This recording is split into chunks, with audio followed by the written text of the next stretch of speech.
कि मेरे भाई को इन्होंने कहीं बेच दिया है जी, कि मेरे भाई को इन्होंने कहीं बेच दिया है जी। क्योंकि वहाँ पे सर ये यहाँ के लड़कों को ले जाते हैं, इंडिया के लड़कों को वहाँ जाके बेच देते हैं सर, वहाँ से एजेंटों से पैसे ले लेते हैं सर। लड़के ने हमें बताया कि मेरे को यहाँ 2-2 दिन तक खाना नहीं मिलता है जी, और हफ्ते हफ्ते तक ये मेरे से फ़ोन छीन लेते हैं जी। दादाजी था वो भी टैक के लिए पोते के मर गया। यही मेरा उसका दादा 10-20 साल काट जाता, वो पोते की टेंशन में दादा भी गुजर चुका है, टैक पड़ा उसको, गम खा गया। 14 लाख रुपए में हमारी डील हुई, अपने ज़मीन बेची, गहने गिरवी रखे जी, रिश्तेदारों से ब्याज पे पैसे लिए जी, जो कुछ भी था हमने सब कुछ अपना बेच के। वो हमारे से जैसे 10-15 दिन पहले पासपोर्ट वगैरह ले गए, जो लीबिया में सर 1.5 महीने तक बात चलती रही हमारी सर। डोंकी के मामले हैं और युवकों के लापता होने के मामले हैं विदेशों के अंदर, वो ज़्यादा बढ़ते जा रहे हैं। और एजेंट क्या करते हैं, ये काम करके छुप जाते हैं। तो पुलिस प्रशासन कहाँ सो रहा है? क्यों नहीं इसके लिए कोई नियम बनाए जाते? क्यों नहीं इसके लिए कोई रूल बनाया जाता? क्यों नहीं इसके लिए पहले कुछ वेरीफाई की जाती? कहीं ना कहीं इसमें यह भी खामियां है प्रशासन की या फिर इंफ्रास्ट्रक्चर की, कि यहाँ पे वो पैसे कमाने का इंफ्रास्ट्रक्चर क्यों नहीं है? क्यों हरियाणा के युवकों को बाहर जाना पड़ रहा है? अब इनका जो बच्चा है वो लीबिया के अंदर गायब हुआ है पिछले 4 महीने से, कोई सुराग नहीं है, कोई बातचीत नहीं है, एजेंट कोई रास्ता नहीं दे रहे हैं। जो एजेंट है उनमें शामिल इनका भाई है और इन्हीं का बच्चा गायब हुआ है। तो भाई बहन का रिश्ता भी डगमगाता दिखाई दे रहा है पैसों के लालच में। भाई जब मेरे साथ आप परिवार देखने लग रहे हो, पिछले 4 महीने तक अपने बच्चे का इंतजार कर रहे हैं। इन्होंने अपना बच्चा 4 महीने पहला इटली भेजने की तैयारी करी थी, 1 नंबर तय अपने मामा तय, जो लड़का का मामा है वो एजेंट है, उसने रुपये लिए थे और उसके बाद वो लड़का गायब हो गया। गायब क्यों होया, किस तरीके से भेजा था, 1 नंबर था, 2 नंबर था, डोंगी तय था, जिस भी तरीके से था, पूरी कहानी जानेंगे इनके परिवार तय। ये उसका बड़ा भाई है जो है, ये उनके पापा जी हैं, ये माता जी है, ये बुआ जी है और ये परिवार में ताऊ जी हैं। तो पूरा परिवार इंतजार करने लग रहा है। आप तक गुहार रहेगी कि आप इस वीडियो लास्ट तक जरूर देखो ताकि आपके भी पूरी कहानी समझ में आवे। हाँ जी, किस तरह बताओगे अंकल जी, पूरी कहानी क्या थी? लड़का नमस्कार जी। हाँ जी, मैं मीडिया का तहे दिल से धन्यवाद करता हूँ सर। सर मैंने अपने भाई को 25 मार्च को पक्के कागजों के थ्रू 3 एजेंटों से बात की सर। वो 3 एजेंट कौन कौन, क्या क्या नाम उनका?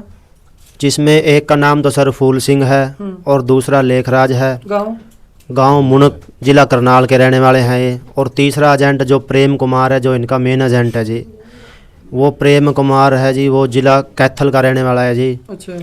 तो इन्होंने हमारे साथ पक्के कागजों में भेजने का वादा किया जी। 14 लाख रुपए में हमारी डील हुई कि आप 14 लाख रुपए कहाँ तक लाए आप फिर? हमारे घर से लेके आए जी। हमने अपने ज़मीन बेची, गहने गिरवी रखे जी, रिश्तेदारों से ब्याज पे पैसे लिए जी, जो कुछ भी था हमने सब कुछ अपना बेच के कि हमारा लड़का आगे जाके कामयाब हो जाए।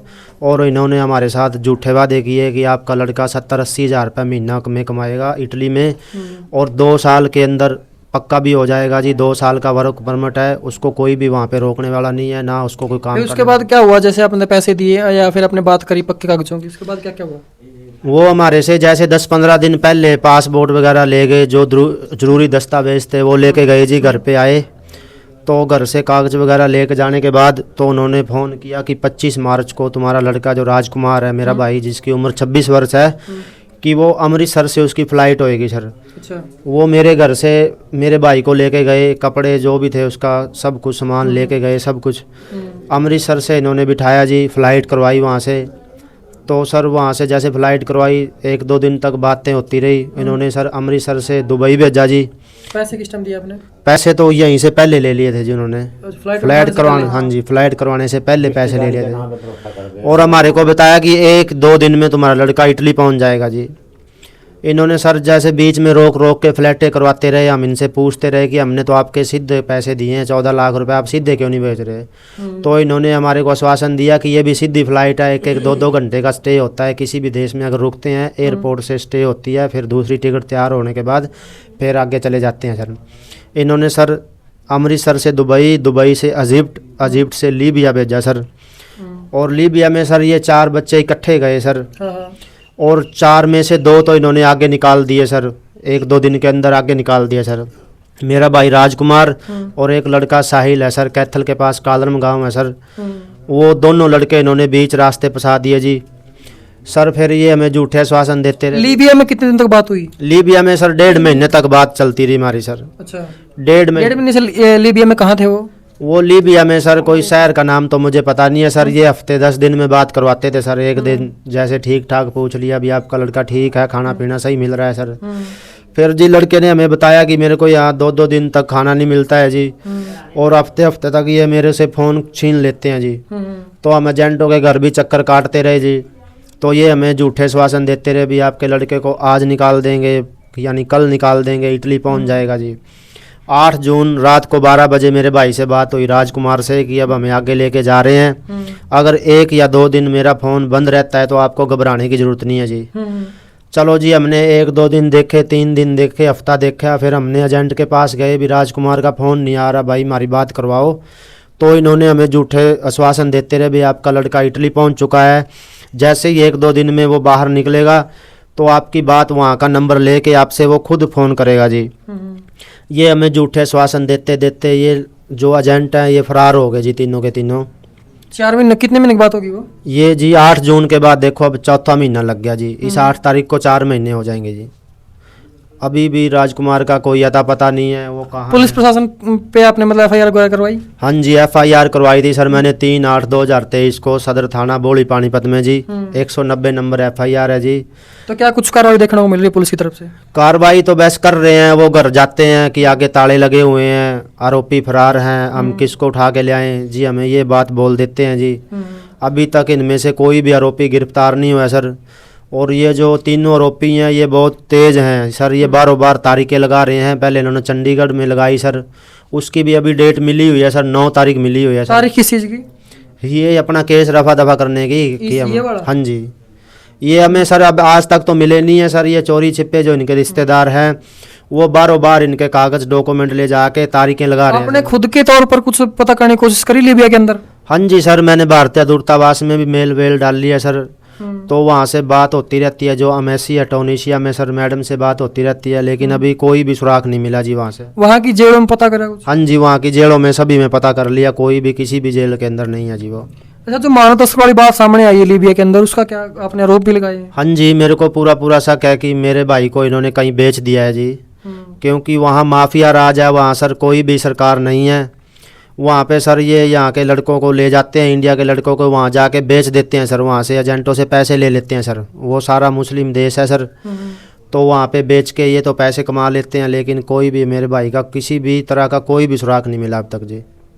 मैं सरकार से ये अपील करता हूँ कि हमें जल्द से जल्द इंसाफ मिल सके, ताकि जब तक ये एजेंट नहीं पकड़े जाएंगे तो भाई का कोई भी सुराग नहीं मिलेगा जी। आपने और हरियाणा किसी मंत्रियों से बात करी हो, किसी एमएलए से बात करके देखी हो? हाँ जी सर, मैं कृष्ण पवार साहब के पास भी गया हूँ, जो पहले जेल भर्ती हाउसिंग बोर्ड मंत्री भी रहे हैं सर। 2-3 बार उनसे मुलाकात की है सर।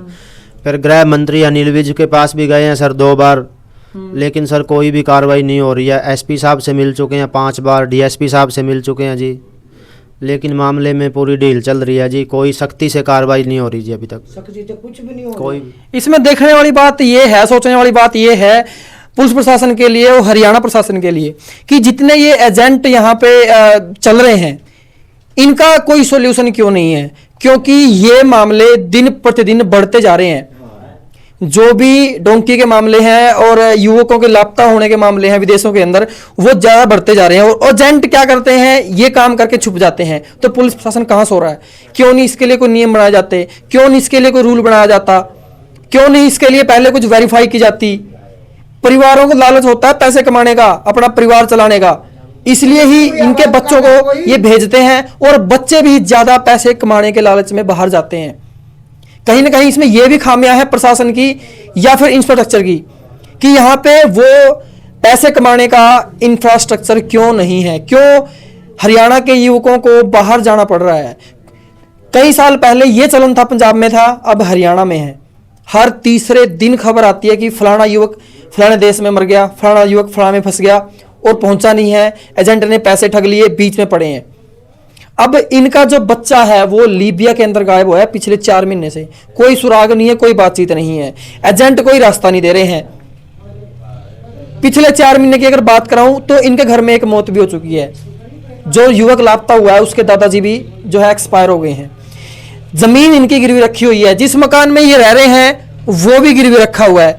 ये जाएं तो जाएं कहाँ, किसके पास जाएं? हमेशा से ही लोकतंत्र के राज में जो जनता है उसका विश्वास प्रशासन के ऊपर होता है, उसका जो विश्वास है न्याय प्रणाली के ऊपर होता है।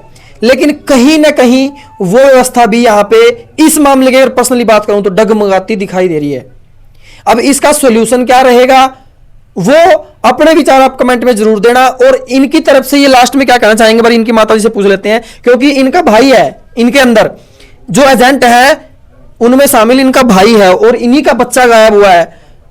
तो ये भाई बहन का रिश्ता भी डगमगाता दिखाई दे रहा है पैसों के लालच में। मार तो बच्चा चाहिए था, चाहे भाई को पकड़ो तो चाहिए उसको पकड़ो, जंट को पवन। आपका भाई? हाँ। सगा भाई है? हाँ सका भाई है केवल, वही जंट है? ना जंट नहीं है, उसका लड़का जंट है, उसका आपका भतीजा जंट है? हाँ जुआई है उसका। अच्छा, वो जंट सिंह है ना जी, उसका जुआई है। वो मार से पासपोर्ट वगैरह घर के लिए आपके भाई के लड़के का भाई का दामाद है जी, जो मेरे मामा जी का दामाद है फूल सिंह, जिसको अच्छा। पवन कुमार भी बोलते हैं जी। उसका FIR नंबर में भी नाम है जी। मेरे भाई का तो वो कौन सा इसकी गाँव? रिश्तेदारी मिली हुई है मुनक करनाल के पास गाँव है जी। मुनक गाँव के रहने वाले हैं जी, लेकिन कोई भी कार्रवाई नहीं हो रही जी, ना वो हमें इसमें एक बात और देखने को मिलती है, क्योंकि ये जब वो एजेंट होते हैं तो वो रिश्तेदारी में ही ज्यादा विश्वास करवाते हैं। कोई भी बंदा किसी तीसरे बंदे पे इतनी आसानी से विश्वास नहीं करता, क्योंकि इनका रिश्तेदार था, इनका भाई था, इसलिए उन्होंने विश्वास किया। और बहुत सारे मामले ऐसे देखने को मिलते हैं कि रिश्तेदारी में ही जो है विश्वास डगमगाते हैं। लास्ट में सरकार से क्या कहना चाहोगे जी आप? लास्ट में कह जब मारता ला पता हो रहा हमारा बच्चा, वो मारता ढूंढ के दो।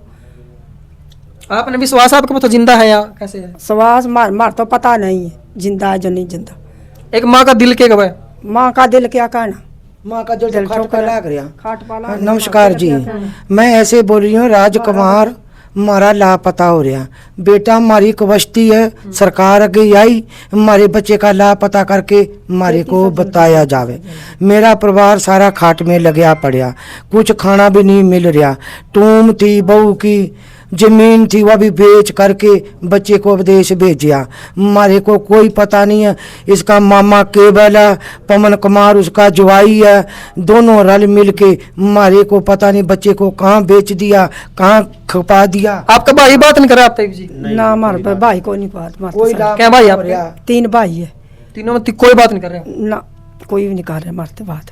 कोई पंचायत वगैरह लेके गए बीच में? कोई गए तो फिर पंचायत बेचारा कुछ नहीं मार को कुछ नहीं कर रहा। पंचायत में क्या कुछ बात हुई थी? पंचायत में वो कुछ नहीं बोलते जी। उन्होंने जो भी मेरे मामा का दामाद था उसको गायब किया हुआ है जानबूझ के। उनको सब पता है कहाँ पे रहता है वो, कहाँ पे नहीं। और मेरे मामा का लड़का जो लेखराज है उसको भी गायब किया हुआ है मेरे मामा ने, लेकिन कोई भी हमें बात सच्चाई नहीं बताते जी। और सारे जब भी हम जाते हैं लुक छिप जाते हैं जी दूसरों के घर में। तो आखिर में आपसे उम्मीद यही है कि आप इस वीडियो को शेयर जरूर करें, प्रशासन तक ये वीडियो पहुंचे और इनके परिवार का जो भी मामला वो सॉर्ट आउट हो। धन्यवाद। राम राम, जय हिंद, जय भारत। एक बात और करवाइए। दादाजी था वो भी टैक गेली पोते के मर गया। यही मेरा उसका दादा 10-20 साल काट जांदा, वो पोते की टेंशन में दादा भी गुजर चुका है, टैक पड़ा उसको, गम खा गया। परिवार की बाकी हालत देखी जावे, खाट में लगा है, कुछ खाना नहीं मिल रहा, कहाँ से खावे जब सारा परिवार खाट में पड़ा। तो हमारी कवस्टी आई सरकार आगे जल्दी से जल्दी राजकुमार का पता लगाना चाहिए। हमारी यही कवस्टी है, मेरे परिवार को बचा लो। धन्यवाद। एक बार सारा ने बुला लो।